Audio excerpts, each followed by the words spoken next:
10 ટકોરે બનાસકાંઠાથી સમાચાર મળ્યા છે કે જિલ્લાના થરાદ ખાતે જિલ્લા પોલીસ વડાના આગમન સાથે લોક દરબાર યોજાયો હતો। પોલીસમાં નિમણૂક બાદ તેઓનું થરાદમાં પહેલી મુલાકાત હતી અને થરાદ પોલીસ સ્ટેશન ખાતે યોજાયેલા આ લોક દરબારમાં શહેરના આગેવાનો, વેપારી મંડળ અને મોટી સંખ્યામાં નાગરિકોએ હાજરી આપી હતી।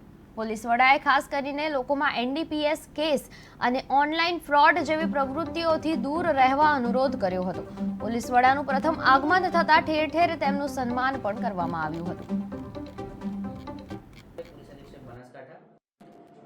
બનાસકાંઠા જિલ્લાના થરાદ પોલીસ સ્ટેશનના વાર્ષિક ઇન્સ્પેક્શન નિમિત્તે આજ હું થરાદ પોલીસ સ્ટેશનમાં અને વિસ્તારમાં પધાર્યો છું। તે નિમિત્તે લોકસંવાદનો બહુ સારો કાર્યક્રમ થયો। પ્રશાંત સુંબે, પોલીસ અધિક્ષક બનાસકાંઠા જિલ્લાના થરાદ પોલીસ સ્ટેશનના વાર્ષિક ઇન્સ્પેક્શન નિમિત્તે આજ હું થરાદ પોલીસ સ્ટેશનમાં અને વિસ્તારમાં પધાર્યો છું। તે નિમિત્તે લોકસંવાદનો બહુ સારો કાર્યક્રમ થયો। પ્રશાંત સુંબે, પોલીસ અધિક્ષક બનાસકાંઠા જિલ્લાના થરાદ પોલીસ સ્ટેશનના વાર્ષિક ઇન્સ્પેક્શન નિમિત્તે આજ હું થરાદ પોલીસ સ્ટેશનમાં અને વિસ્તારમાં પધાર્યો છું। તે નિમિત્તે લોકસંવાદનો બહુ સારો કાર્યક્રમ થયો। પ્રશાંત સુંબે, પોલીસ અધિક્ષક બનાસકાંઠા